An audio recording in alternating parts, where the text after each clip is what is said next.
사람들은 처음부터 루미야.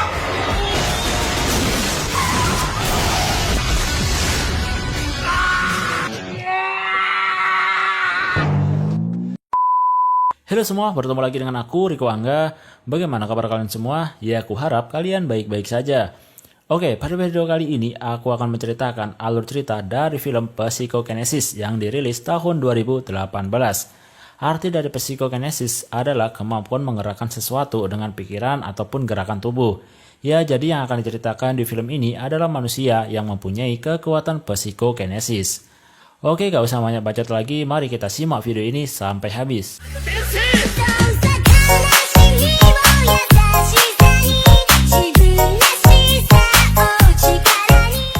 아이고 이거 어쩜 좋아. 벌써부터 입안에 군침이 흐르는 치킨집의 사장님 나와. Di awal film akan diperlihatkan seorang wanita cantik bernama Rumin. Rumin sekarang tinggal hanya dengan ibunya saja. Ia membuka kedai ayam goreng hingga terkenal dan masuk ke dalam acara TV. Kemudian Rumin diwawancarai oleh reporter. Rumin menceritakan kehidupan yang telah ditinggal oleh ayahnya. Dulu ibunya seorang pekerja keras yang berjualan di stasiun kereta untuk membiayai Rumin semenjak kecil. Dan alhamdulillah sekarang Rumin mempunyai kedai ayam crispy yang cukup dikenal oleh banyak orang.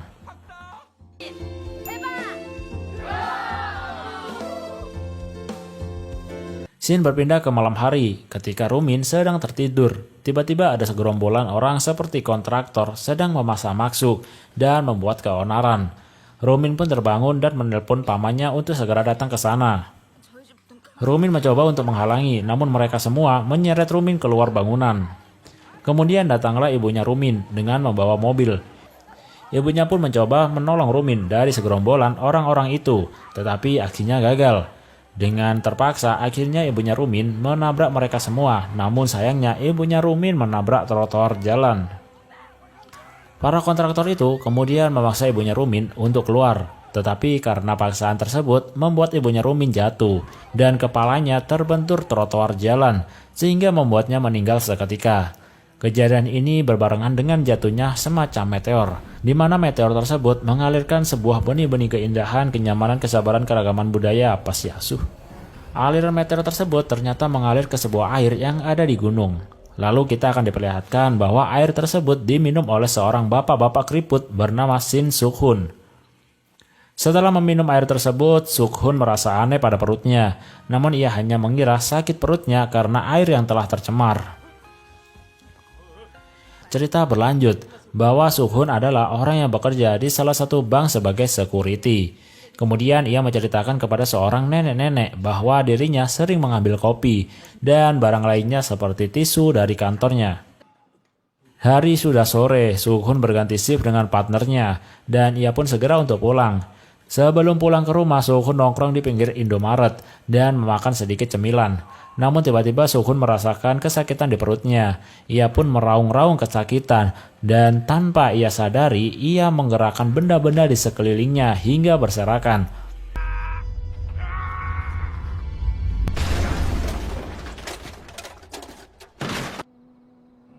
Suk-hun pun dimarahi dan diusir oleh kakek-kakek Indomaret. Suk-hun ternyata hidup sendiri di sebuah kamar yang sudah seperti tempat sampah. Ia pulang dengan keadaan lemas tak berdaya. Sampai-sampai ingin mengambil korek api saja ia tak mampu. Namun tak diduga ternyata korek itu menghampiri tangannya Suk-hun dengan sendirinya. Ia pun terheran-heran dengan kejadian barusan. Tiba-tiba ada sebuah telepon dari Rumin. Dan ternyata di sini kita tahu bahwa Suk-hun ternyata ayahnya dari Rumin. Rumin terpaksa menelpon Suk-hun hanya ingin mengabari kalau ibunya telah meninggal. Datanglah di mana hari pemakaman ibunya Rumin. Di saat yang hening dan sedih, tiba-tiba ada segerombolan pasukan Tuan Min datang. Mereka adalah orang-orang yang telah membunuh ibunya Rumin. Tuan Min mendatangi Rumin hanya untuk memberikan uang santunan kematian. Karena tidak terima, Rumin pun marah dan mengusir mereka meskipun ada sedikit kekacauan di sana. Kemudian kita akan diperkenalkan dengan seorang yang bernama Kim. Ia adalah pengacara Rumin yang akan membantu Rumin dalam menyelesaikan kasusnya. Dari sini kita tahu bahwa sebenarnya orang kontraktor itu adalah suruhan dari perusahaan konstruksi Taesan. di mana perusahaan tersebut akan mengambil hak pembangunan di daerah tempat Rumin berada, yang kemudian akan dibangun sebuah tempat wisata para turis Cina. Dari hal itu, maka secara otomatis para pedagang-pedagang di daerah itu akan digusur.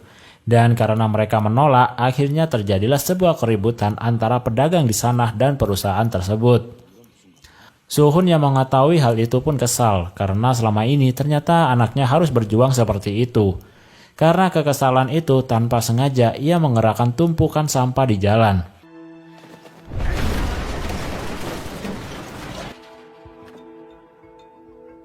Suhun pun mulai menyadari bahwa dirinya mempunyai sebuah kekuatan aneh yang bisa menggerakkan sesuatu dengan pikirannya.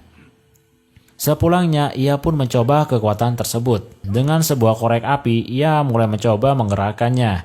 Dan setelah beberapa kali percobaan, akhirnya ia pun berhasil. Namun sayangnya ternyata bukan hanya koreknya saja yang berhasil ia gerakan, tetapi semua barang yang ada di kamarnya juga ikut bergerak.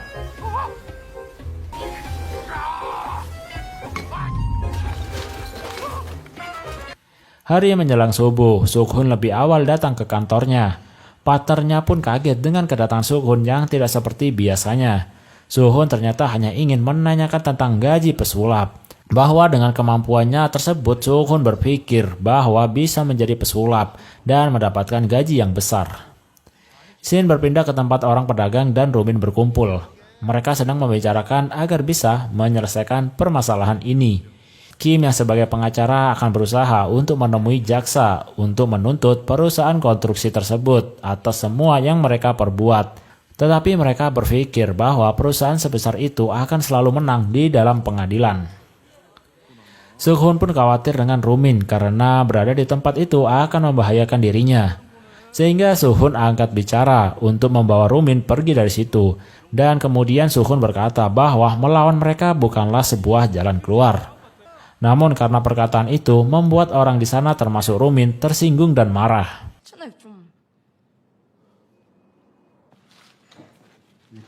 Sukhun yang berpikir bisa menjadi pesulap dan mempunyai uang banyak, akhirnya ia pergi ke seorang pemilik klub untuk menawarkan dirinya bermain sulap di klub tersebut.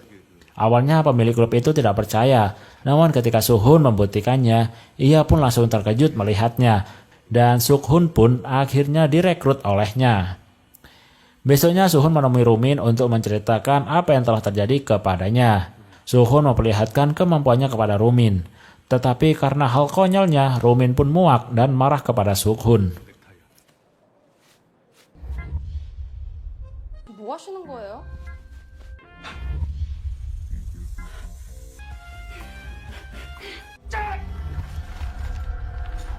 그만하라고 했잖아요 또!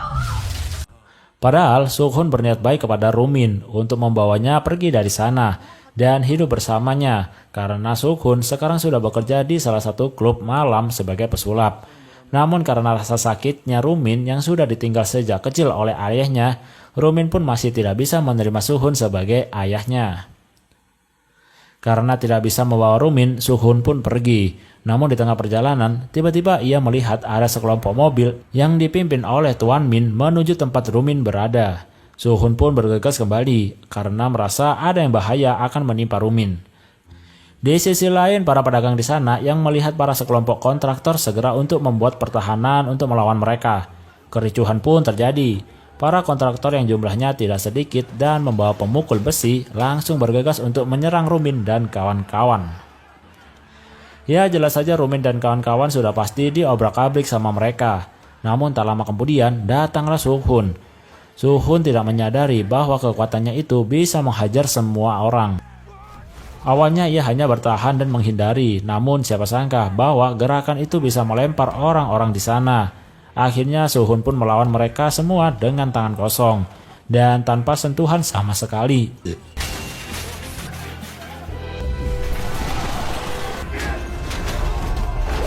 Kemudian Tuan Kim pun merekam semua kejadian-kejadian di sana. Dan tiba-tiba datanglah polisi yang telah dipanggil oleh salah satu pedagang di sana. Namun keadaannya sedang tidak ada kericuhan. Sehingga di kantor polisi, Rumin yang menjelaskan semua kejadiannya tidak dipercayai oleh polisi. Karena tidak ada bukti. Sedangkan Kim mempunyai rekaman bahwa anak buahnya telah dihajar oleh Sukhun. Tapi untungnya polisi tidak mempercayai video tersebut, karena itu sudah jelas tidak masuk akal.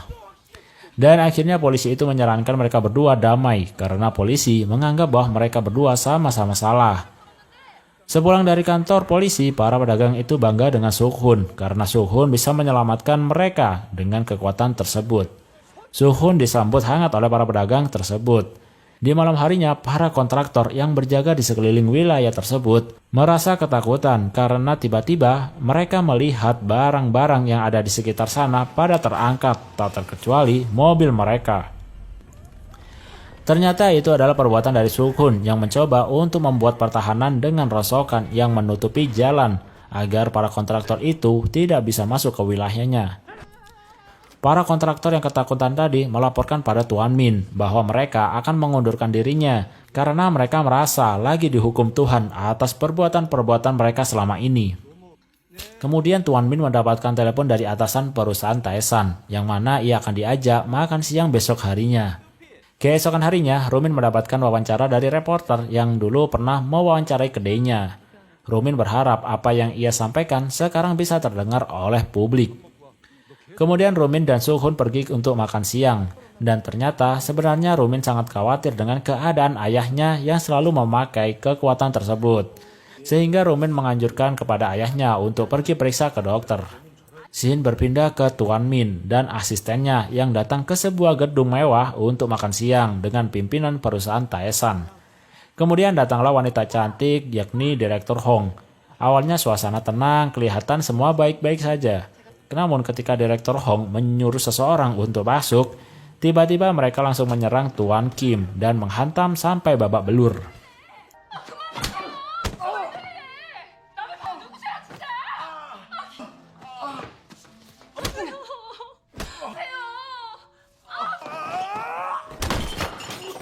Ya, ternyata semua ini sudah direncanakan oleh Direktur Hong. Karena kerjaan Tuan Min yang tidak beres sehingga membuat Direktur Hong memberi pelajaran kepada Tuan Min. Kemudian Direktur Hong menginterogasi Tuan Min. Tuan Min menjelaskan bahwa ada orang aneh berkekuatan super sehingga membuat anak buahnya dihajar.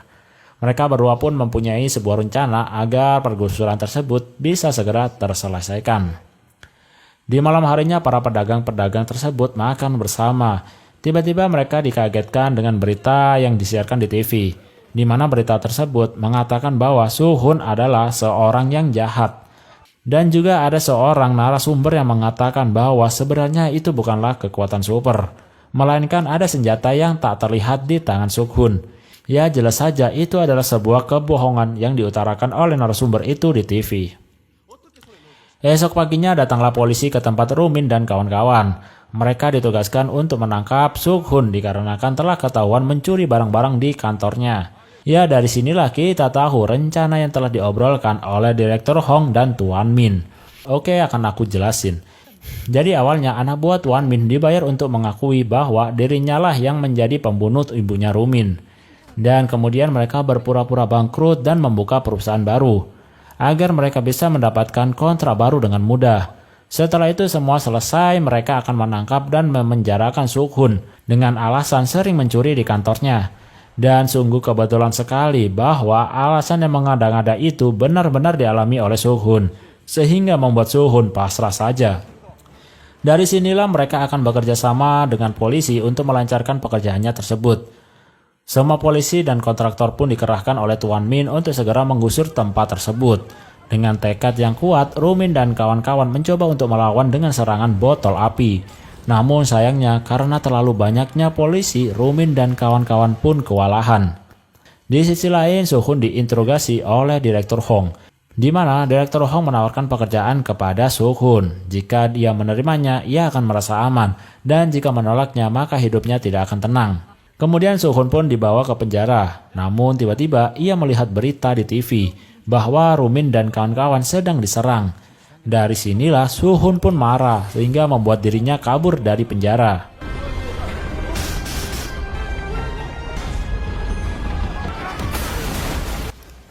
Dengan gaya layaknya Saitama Gondrong, ia pun terbang dengan segera untuk menuju tempat tersebut.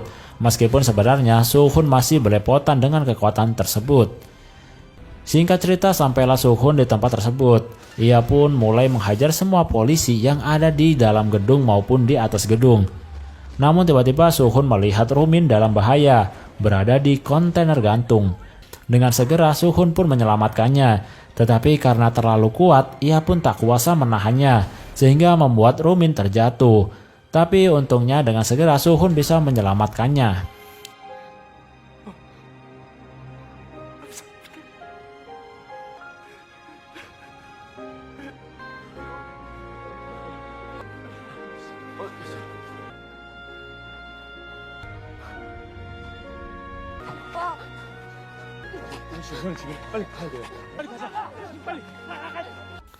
Kemudian Soo-hun menghampiri Tuan Min untuk mengakui kekalahannya. Namun sebelum Soo-hun menyerahkan dirinya kepada polisi, ia memukul Tuan Min sampai terlempar dan pingsan.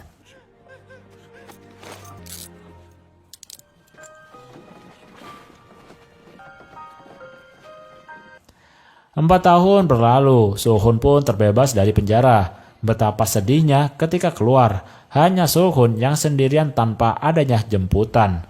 Namun ketika di tengah perjalanan, ia dijemput oleh pengacara Kim. Dan ternyata pengacara Kim sudah menikah dengan Rumin. Kemudian kita akan diperlihatkan bahwa tempat Rumin dan kawan-kawan yang dulu sekarang sudah menjadi tanah kosong. Di mana perusahaan konstruksi Taesan telah bangkrut karena banyaknya korupsi internal sehingga tak mampu untuk menyelesaikan proyeknya. Kim pun membawa ke tempat di mana para pedagang itu berkumpul. Dan ternyata Rumin sekarang sudah berjualan ayam crispy lagi. Kedatangan Soo-hun disambut meriah oleh mereka semua. Dan Rumin pun juga sudah bisa menerima Soo-hun sebagai ayahnya. Dan film pun tamat.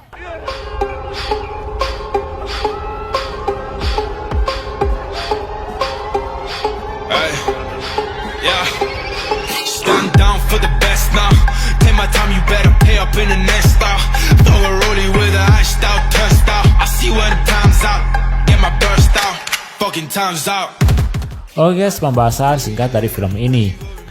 Jadi dari segi alurnya sudah jelas, cuman agak bingung aja ketika para polisi membantu para perusahaan konstruksi tersebut.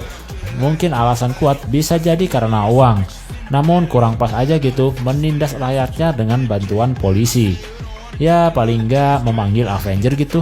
Pasti nggak jelas asu. Oke, pesan moral yang dapat kita ambil dari film ini.